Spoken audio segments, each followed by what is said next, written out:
pagising, may napansin agad ang boys. Rice cooker. May dalawang rice cooker po doon. Katabi po nun, may dalawang apron. Luto ulit? About sa kanin, yun pong inisip talaga namin na something na about sa kanin. Bakit dalawa? Nagtaka po ako. Parang bakit unang-una wala po siya sa pwesto? Bakit ganun? Bakit ganun? Baka no rice for this week. That's the weekly task. Yung atin eh. Oh, ayan. Memories natin, boy. Next naman, ang mga Saing Kings. Kabisado talaga ang pinakamamahal nilang rice cooker.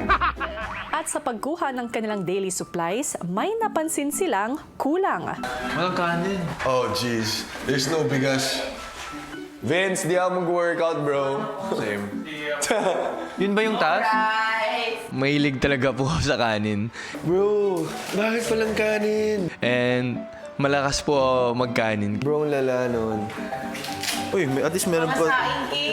Bro, It's empty. this is so sad. Naisipan ko na ako na lang din magsasayang kasi mahal ko talagang kanin. Sigurado ako na marami akong kakainin kanin. Lala, di na pwedeng damihan yung kanin. Lala. Sina Ralph at Emilio pinatawag ni Kuya sa confession room para sa isang task. Emilio at Ralph, dahil kayo ang madalas na magsaing sa aking bahay, nais kong subukan ang inyong saing skills. Sa pamamagitan ng rap battle, nais kong turuan nyo ang mga housemates ng tamang pagsaing. Hintayin ang aking hudyat. Good luck, big brother. Agad namang naghanda sina Ralph at Emilio para sa magaganap na rap battle. Hanggang sa magsimula na ang rap saing battle.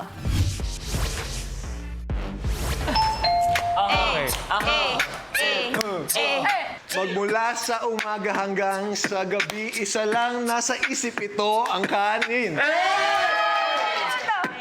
Pag ako'y nagsaing, hindi ko niluluto ang ulam ni Atiklang. Si Emilio kasi paglabas, tuyo ang hinanda. My name is Emilio and I'm really nice. But to you, Ralph, I'm not gonna be nice. Because you are the white boy here.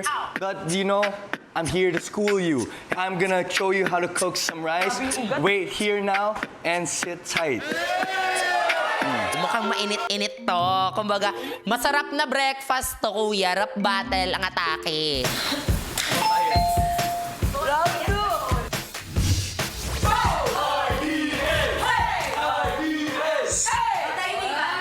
Katahimikan. Emilio, alam natin lahat na ikaw ay bagong dating. Akala mo, sobrang galing mo magsaing. Pero, what's a jester to the Saing King?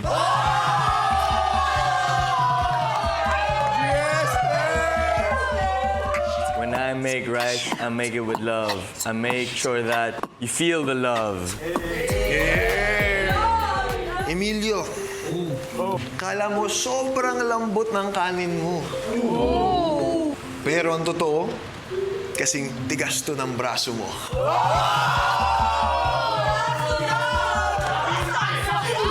Rap battle na may onting saing! Real talk na may onting saing! Your rice lacks taste. Just like your face.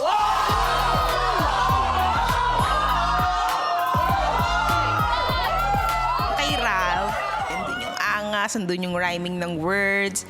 Kaya medyo napapasigaw kami kanina, kuya. Si Emilio, iba naman po yung atake niya. Very conyo. Conyo rapper. Medyo makaka-nosebleed lang.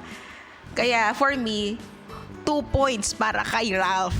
Kasi masa, kuya. Masarap ang rap ni Ralph.